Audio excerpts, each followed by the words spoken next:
sangat dianjurkan. Bahkan kata Nabi SAW, ad-du'a huwal ibadah. Doa itu sebenarnya inti daripada ibadah. Sebagian ulama mengatakan, kalau diitlakkan doa, maka berarti semua aktivitas ibadah masuk di dalamnya. Makanya contoh misal, definisi daripada sholat, secara etimologi adalah doa. Karena memang isinya doa. Pada saat sedang puasa kita disuruh perbanyak doa, bahkan dijanjikan mustajab doa. Kita melakukan aktivitas apa saja, keluar rumah, masuk rumah, mau makan, habis makan, mau keluar masuk kamar mandi, keluar kamar mandi, mengenakan pakaian, membuka pakaian, apa saja ada doanya. Dan doa dijadikan senjata bagi orang-orang beriman oleh Sang Pencipta Allah. Sebagaimana sabda Nabi SAW, ad-du'a silahul mu'min. Doa adalah senjatanya orang-orang beriman. Hadis ini masih diperselisihkan para ulama, tetapi memang dijadikan sebagai gambaran oleh para ulama yang lainnya tentang masalah bab doa, karena dia hanya dukungan, dia bukan menjadi sebuah intisari daripada bahasan itu. Artinya orang mukmin bisa berdoa kepada Allah sehingga menjadi senjata bagi dia untuk menolongnya dalam segala masalah yang sedang dihadapi. Kita dianjurkan teman-teman sekalian agar selalu doa, dan doa adalah munajat atau curhat, menyampaikan hajat kepada Sang Pencipta, dan tidak boleh lepas. Saya sudah sering ulangi dan saya ulangi lagi sekarang. Doa ini jadikan sebagai rutinitas kita. Dan tidak ada aktivitas kecuali diikuti dengan doa. Sampai pada tingkat antum mau masuk ke satu tempat, mall, mau beli baju, minta sama Allah parkiran. Minta sama Allah dimudahkan, maksud saya. Ya Allah mudahin saya dapat parkiran ini. Ya Allah mudahin saya membeli baju itu. Ya Allah mudahin saya masuk ke restoran untuk makan makanan itu. Ya Allah mudahin untuk saya bertemu sama orang ini. Ya Allah mudahin usaha saya ini. Ya Allah mudahin kuliah saya ini. Ya Allah mudahin pernikahan saya ini. Dan seterusnya. Diikuti dengan doa. Dan doa itu kata ulama adalah ibadah. Dalam arti kata, kita sudah melihat hasilnya atau tidak melihat hasilnya, tetap dicatat pahala oleh Allah Subhanahu wa ta'ala. Kalau masih ingat sebuah athar yang saya sebutkan, orang-orang yang rutin berdoa di dunia selalu menyampaikan hajat-hajatnya kepada Allah Subhanahu wa ta'ala. Dia lihat hasilnya atau tidak lihat hasilnya. Maka orang-orang seperti ini yang belum melihat hasil dari doanya, seakan-akan bagi dia mungkin belum diijabah, maka dalam sebuah riwayat dikatakan akan datang orang-orang seperti ini hari kiamat diberikan pahala bergunung-gunung. Lalu mereka kaget, pahala dari mana ini? Bertanya pada para malaikat. Lalu para malaikat berkata, ini adalah pahala doa-doa kalian yang belum kalian dapatkan jawabannya di dunia. Maka pada saat itu mereka semua berharap kalau semua doanya selama di dunia tidak diberikan di dunia, tapi diberikan di akhirat, karena besarnya pahala yang didapatkan.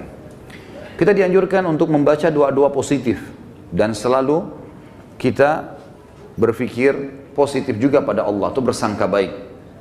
Tidak ada doa yang dimulai teman-teman sekalian, baik dengan Rabbana, wahai Tuhanku dan penciptaku, atau Allahumma, ya Allah, atau apalah yang kita ucapkan, kecuali pasti sudah ada garis finishnya. Kalau kita sudah mulai start, kita sudah tahu pasti ada finishnya. Tinggal semua jawaban yang Allah kasih kepada kita, semua jawaban yang Allah kasih dari permintaan doa kita, itu mengikuti proses sistem atau sunnatullah yang telah Allah berikan kepada kita. Maksudnya ada prosesnya. Jadi kalau kita berdoa, berarti sudah ada garis finish. Tinggal mungkin seminggu, mungkin sebulan, mungkin setahun. Mungkin ada orang berdoa bertahun-tahun, baru Allah SWT berikan kepada dia. Karena bobot dari permintaannya besar. Maka Allah SWT sesuaikan dengan sunnatullah atau sistem yang dia telah buat dalam kehidupan manusia itu sendiri. Nabi SAW sebaliknya teman-teman melarang kita berdoa, mengucapkan kalimat-kalimat yang berbau permohonan atau permintaan, sadar atau tidak sadar, yang buruk. Kata Nabi SAW dalam hadis Bukhari, janganlah seseorang di antara kalian mengucapkan kalimat doa, permintaan, atau munajat, atau penyampaian sesuatu kepada Sang Pencipta yang buruk, baik buat dirinya, baik buat keluarganya, baik buat hartanya, karena jangan sampai malaikat lewat dan mengiyakannya. Misal orang bertengkar suami istri, kemudian dia mengatakan, saya berharap tidak akan bersama sama kamu lagi. Dia nggak sadar kalimat ini bisa jadi doa, walaupun dia dalam kondisi emosi. Tidak boleh orang, saya pernah sampaikan kalau masalah anak-anak, kamu nakal sekali. Atau mungkin dia ucapkan tentang rumahnya, kendaraannya, sial tempat ini, panas, tidak beruntung tempat ini, atau bahasa apalah. Doa-doa atau kalimat-kalimat yang terlantunkan seperti ini, yang akhirnya sama saja munajat tapi buruk buat dia, buat keluarganya, buat tunggangannya, buat hartanya, namanya laknat. Namanya laknat. Sudah paham makna laknat? Hah? Mana suaranya? Berarti semua ucapan negatif untuk diri, untuk keluarga, untuk harta, namanya laknat. Dan ini hukumnya dosa besar. Tidak boleh melaknat diri sendiri, nggak boleh melaknat keluarga, nggak boleh melaknat harta. Dan laknat saya bilang tadi, masuk di dalamnya semua perkataan yang akhirnya berisi munajat, harapan, permintaan, tapi negatif. Ini nggak boleh. Dan ingat teman-teman, bukan cuma sekedar tidak boleh, Imam Adz-Dzahabi masukkan dalam dosa besar. Kita nggak boleh melaknat diri sendiri, nggak boleh melaknat juga orang lain, nggak boleh melaknat harta, nggak boleh melaknat benda, nggak boleh semuanya. Dan kita akan baca nanti ada hadis, ada seekor unta yang dilaknat oleh pemiliknya, maka Nabi SAW suruh penduduk Madinah Muslimin meninggalkan unta itu. Jangan ada yang sentuh lagi unta itu, karena sudah dilaknat oleh pemiliknya. Hanya karena pada saat pemiliknya nunggangi dia, kaki unta ini kesentuh batu, akhirnya dia hampir jatuh. Mungkin kalau kita naik mobil atau motor sekarang tiba-tiba ada yang ugal-ugalan lalu kita rem tiba-tiba. Kadang-kadang ada orang kalau kurang berzikir teman-teman, tidak biasa lisannya berzikir, yang keluar semua kata kotor nantinya. Tapi kalau orang biasa berzikir, oh subhanallah, Allahu Akbar, dia berzikir lain. Itu positif karena dia sudah terbiasa berzikir maka keluar kalimat itu. Atau tabrakan tiba-tiba, naudzubillah. Tapi kalau dia tidak biasa maka otomatis keluar kalimat-kalimat yang tidak baik. Dan itu bisa jadi doa buat dia atau buat orang lain. Nah kalau buruk berarti namanya laknat, dosa besar. Jelas ya? Ini judulnya. Judul dosa besar 39 adalah melaknat. Saya akan bacakan Imam Adz-Dzahabi mengangkat dalil-dalilnya teman-teman sekalian. Di antaranya adalah hadis riwayat Bukhari Muslim, hadis yang sangat ringkas, pendek, padat sekali. Dan sebagian ulama mengatakan dari hadis ini sudah cukup sebenarnya setiap mukmin punya pengontrol dalam bermuamalah dengan dirinya atau orang lain. Pendek sekali bunyinya, kata Nabi SAW, la'nul mu'mini kaqatlihi. Melaknat seorang mukmin adalah seperti dosa membunuhnya.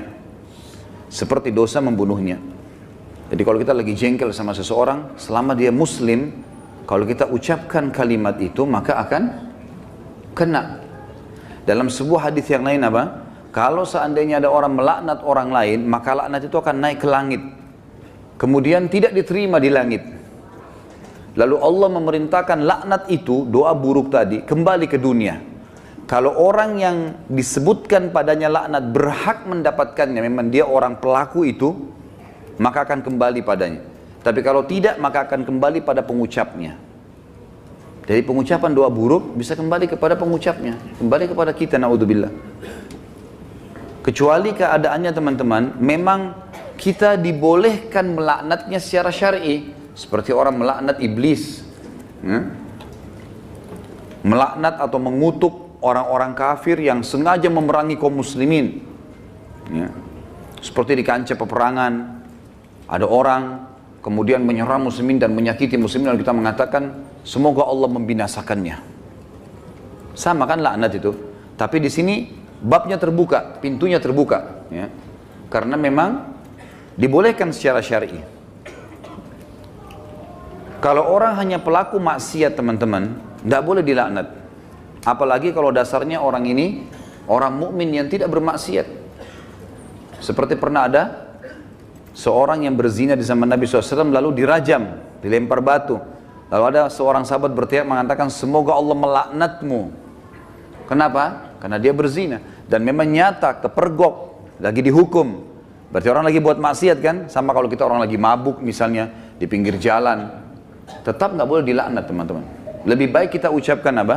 Jangan kita bilang semoga Allah binasakanmu, mudah-mudahan mobilmu tabrakan. Nah, ini nggak boleh kita ucap. Ya Allah berikan hidayah. Karena pengucapan ini laknat tadi. Kalau tidak kembali ke dia dan memang tidak akan kembali ke orang-orang ini, kecuali tadi yang saya bilang orang yang dikhususkan. Iblis, syaitan, ya, orang-orang kafir yang menyakiti muslimin, ada memang pintu-pintunya saja. Kalau tidak, cuma orang yang bermaksiat dari kaum muslimin tidak boleh. Apalagi dasarnya bukan orang bermaksiat. Para ulama, para da'i, para orang-orang soleh dan solehah, diolok-olok, dicaci maki. Ini semua masuk dalam masalah bahasan laknat. Melaknat orang mukmin maka lebih berat atau bahkan sama dengan membunuhnya. Kita tahu membunuh dosa besar. Sebagaimana sudah kita bahas juga di dosa besar kita yang kedua, masalah membunuh adalah dosa besar dan itu sangat berat. Dan membunuh orang mukmin teman-teman sekalian, itu dalam ayat Al-Quran disebutkan termasuk yang diancam kekal di neraka selain kekafiran, kemunafikan, kemusyrikan, juga dalam membunuh mukmin secara sengaja. Ini ada ancaman kekal di api neraka, gitu kan? Dan ini masih khilaf di antara ulama memang, tapi umumnya ulama mengatakan zahir hadis ayatnya begitu.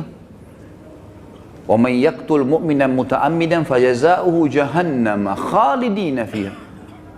Siapa yang bunuh orang mukmin, maka dia akan disiksa atau dikekalkan di dalam api neraka, ya. Itu ada di dosa besar nomor 2. Maka dia akan dimasukkan ke dalam api neraka dan dia akan kekal di dalamnya.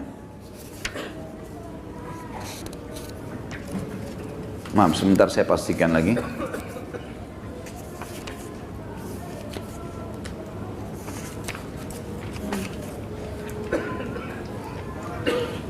Iya.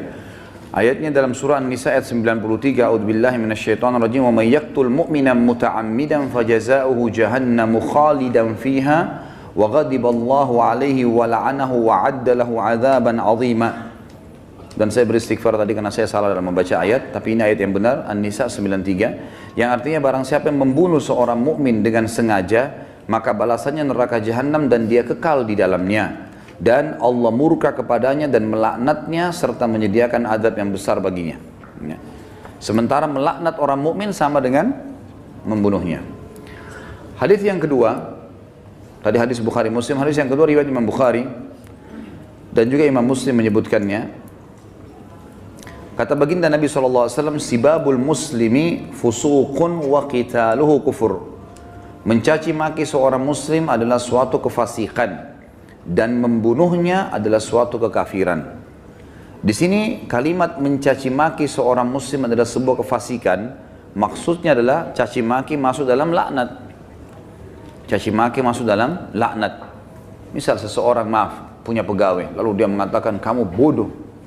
Kalimat bodoh ini, walaupun dia lagi salah, bukan itu sama doa buruk kan, laknat. Maka bisa kembali ke dia, bisa kembali ke dia, tapi pengucapnya walaupun orang itu layak mendapatkan kalimat bodoh, kembali ke dia kalimat itu, tapi laknat ini bisa kembali menjadi dosa besar bagi pengucapnya. Dan lebih baik jangan diucapkan. Lebih baik jangan diucapkan. Beda kalau kita menghardik perilaku. Misal gini, ada orang melakukan perbuatan yang ngawur dia melakukan perbuatan yang orang tidak lakukan. Misal mobil lagi sangat kencang, kemudian dia tiba-tiba berjalan di tengah jalan, seperti menunjukkan sebuah atraksi atau kehebatan gitu kan. Lalu kita mengatakan perilakunya orang ini gila. Perilaku, perbuatannya itu berbeda. Yang dimaksud dalam sini adalah masuk kepada individunya. Karena perilakunya memang betul salah, gitu kan? Perilakunya salah. Kalau kamu terus melakukan perbuatan ini, seorang guru bilang sama muridnya, kamu bisa menjadi orang bodoh. Nggak masuk dalam laknat itu. Karena yang sedang dibahas apanya? Perilakunya. Perilaku beda, gitu kan?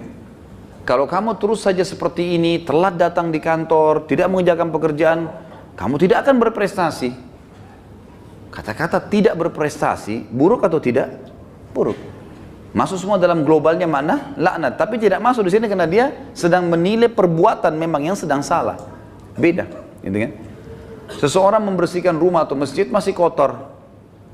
Ini kenapa dibiarkan kotor? Kalau begini nanti orang akan menilai kamu buruk, menilai perbuatanmu buruk, bukan laknat itu. Jelas ya? Jadi yang kita maksud di sini adalah individunya. Mencaci maki di sini masuk di dalamnya adalah kefasikan dan membunuhnya adalah sebuah kekafiran. Kemudian dalam hadis Muslim dari Rasulullah SAW bahwasanya beliau bersabda di dalam hadis yang diriwayatkan Imam Muslim juga, la yakunu la'anu syufa'a wala syuhada yaumal qiyamah. Orang-orang yang gemar melaknat, lidahnya suka mengucapkan kata-kata buruk. Termasuk teman-teman ya, saya sering dengar orang bercanda sama temannya, ucapkan nama binatang. Ya. panggil nama binatang, panggil kata-kata buruk, ya. Kadang-kadang kalau ditanya, apa itu? Oh itu artinya ini, oh itu arti buruk semua. Walaupun dia cuma bercanda sama temannya. Di sini dikatakan orang yang suka melaknat, lisannya suka diucapkan kata-kata negatif begini untuk dirinya, untuk orang lain, untuk kendaraan, untuk tunggangan, harta dan seterusnya, tidak akan bisa memberi syafaat. Dan syafaat adalah pertolongan. Saya pernah tekankan teman-teman, syafaat itu akan didapatkan bagi kalau manusia biasa kayak kita, kalau timbangan amal kita sudah lolos. Kalau kita sudah ditimbang amal baik, amal buruk, lalu amal baik kita lebih banyak, maka kita akan bisa memberikan syafaat orang lain. Sebagian ulama mengatakan sesuai dengan kadar lebihnya pahalanya dia. Misal pahalanya 10.000, dosanya 100. Maka lebihnya, selisihnya dia bisa membantu orang sejumlah itu. Tapi bukan diambil pahala dia, cuman kadarnya saja. Ini ulama ambil daripada hadis Nabi SAW yang berbunyi, sesungguhnya akan ada dari umatku yang bisa memberikan syafaat sejumlah suku Mudar. Suku Mudar adalah suku Arab yang sangat banyak jumlahnya, gitu kan. Ada orang kena banyak sekali amal solehnya, dosanya sedikit, dia lolos, kemudian dia bisa memberikan pertolongan sampai satu suku, gitu kan. Lalu lanjutan hadis kata Nabi SAW, dan ada juga di antara umatku yang akan saking besarnya dosa yang dia lakukan, yang akan membesar di neraka sampai dia sendiri menjadi salah satu sudut neraka itu. Tapi saksi bahasan kita potongan pertamanya. Orang yang suka melaknat teman-teman, tidak boleh memberi syafaat. Sebagian ulama mengatakan syafaat di sini masuk dunia dan akhirat. Artinya kalau ada orang mau merekomendasikan orang lain, tidak layak dia bisa memberikan rekomendasi kalau dia sendiri suka melaknat, suka menghardik, suka mencaci maki, suka menyalahkan, ya, mendoakan yang buruk. Dan juga dia tidak akan menjadi saksi untuk umat-umat yang lain yang disampaikan risalah pada mereka pada hari kiamat. Karena nanti kita akan menjadi saksi hari kiamat. Nanti dalam sebuah hadis dikatakan Nuh alaihissalam didatangkan oleh Allah di mahsyar bersama dengan kaumnya. Lalu Allah tanya, hai Nuh, kau sudah sampaikan belum apa yang saya perintahkan? Kata Nuh, sudah ya Allah. Tanya kaumnya, apakah Nuh sudah dakwakan kalian? Enggak pernah Nuh datang kepada kami. Lalu kata Allah SWT kepada Nuh, siapa saksimu Nuh? Dia bilang Muhammad dan ke umatnya. Dipanggillah Nabi Muhammad SAW dengan kita semua memberikan syafaat, ya. Ya, kita memberikan kesaksian, bahwasanya betul Nabi Nuh sudah menyampaikan dan kami terima dalam Al-Quran dari surah Nuh engkau turunkan ya Allah, jumlahnya sekian ayat, lalu ayat-ayatnya ditilawakan sehingga kaum Nuh tidak bisa membantah. Karena apa yang mereka lakukan Allah sudah sampaikan dalam Al-Quran. Nah, orang yang suka melaknat tidak bisa ikut-ikutan memberikan kesaksian.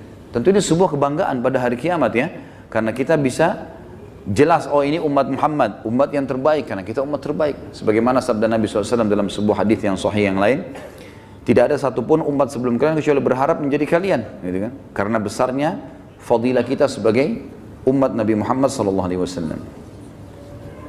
Nabi SAW juga mengingatkan agar setiap muslim tidak boleh memilih teman yang suka melaknat atau lisannya suka mengucapkan kata-kata yang tidak baik. Nah, itu disebutkan di dalam riwayat Imam Muslim. Kata Nabi SAW, la yanbaghi li sadiqin an yakuna la'anan. Tidaklah patut bagi seorang teman menjadi seorang tukang laknat atau suka melaknat. Kita sudah tahu kalau kita ketemu kemudian dia suka mencaci maki atau ucapkan kalimat buruk buat dirinya kah, buat orang lain kah, gitu kan? Itu semua buruk. Ya, ini buruk teman-teman sekalian. Sama dengan yang saya lihat orang sering sebut di Jakarta lata, sembarangan ucap-ucapan. Dan ini saya, Allahu a'lam, saya pribadi melihat, mungkin saya salah ya, tapi saya melihat ini mungkin karena dibiasakan saja. Dianggap bahan bercandaan awalnya, lama-lama jadi kebiasaan dia. Lama-lama, karena ini kalau kita tanyakan di teman-teman medis mungkin tidak ada penyebabnya ini. Bukan orang yang gila. Jadi dia cuma karena menganggap lucu, dia anggap juga orang-orang anggap dia jadi lucu, jadi ngucapin kata-kata yang tidak baik. Ini juga masuk. Kalimat-kalimat buruknya bisa jadi laknat karena orang yang tidak dihitung, tidak dihisab oleh Allah, hanya anak kecil sebelum balik, orang gila sampai sadar, gitu kan? Dan juga orang tidur sampai dia bangun. Selain daripada ini akan dihisab oleh Allah Subhanahu wa taala. Orang mukmin secara umum yang dihasankan hadisnya oleh Imam Tirmidzi, dilarang juga menjadi orang yang suka melaknat, menyalah-nyalahkan, berkata-kata buruk, menyakiti orang lain, sebagaimana sabda beliau sallallahu alaihi wasallam, laisal mu'minu bit-ta'an walal la'an walal fahish walal badhi. Bukanlah seorang mukmin yang sejati Orang yang suka mencelah, yang gemar melaknat, yang suka berbuat keji, dan suka berkata kotor atau menyakiti orang lain. Itu orang mukmin tidak usah. Bahkan saya sudah pernah ajarkan teman-teman, kalau kita diajak ribut, diajak bertengkar, wa idza khatabahumul jahiluna qalu salama. Kamu begini, kamu begitu. Sudahlah, tinggalkan saja. Enggak usah ikut-ikutan. Karena dua orang yang bertengkar, dua-duanya jadi jelek mukanya. Kenapa antum mau ikut-ikutan jadi jelek seperti dia? Karena kita manusia, ada emosi. Kalau lagi bertengkar dengan orang, tidak usah baca WA-nya, tidak usah baca SMS-nya, tidak usah dilihat. Baca Al-Quran, berzikir kepada Allah, doain supaya dapat hidayah. Belum lihat, mungkin dia marah, semoga Allah kasih hidayah, selesai. Insya Allah Allah kasih kebaikan itu, nanti Allah perbaiki. Gitu. Daripada ikut-ikutan. Ya. Karena dia buruk, kita buruk. Dia melaknat, kita bisa melaknat. Dua-duanya hanya kena keburukan. Dan kata Nabi SAW, kalau dua orang sedang bertengkar, maka laknat Allah turun kepada yang memulainya. Siapa yang memulai pertengkaran, dia yang dilaknat sama Allah. Jadi kalau laknat dari Allah melalui malaikat adalah diangkat berkah hidupnya. Kalau laknat kita, manusia kita mengucapkan, berarti kita berharap keburukan buat diri kita atau orang lain. Kalau dari malaikat, dari Allah itu diangkat berkah hidupnya. Kalau dua orang bertengkar, maka laknat Allah turun kepada orang yang memulainya. Dan yang tidak membalasnya terus didoakan malaikat agar dapat rahmat dan pengampunan sampai dia membalasnya. Kalau dia sudah balas, dua-dua kena laknat. Jadi tinggalkan saja. Ya. Kamu begini, kamu begitu ya, ngomong aja, kita jalan saja.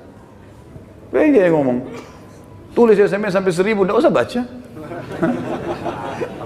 Tidak usah baca. Kita baca, wah dia begini, balas lagi, habis umur gitu. Untuk apa? Kita kalau balas SMS, balas WA begitu bertengkar itu sudah bisa satu surah Al-Quran dibaca. Satu huruf 10 pahala.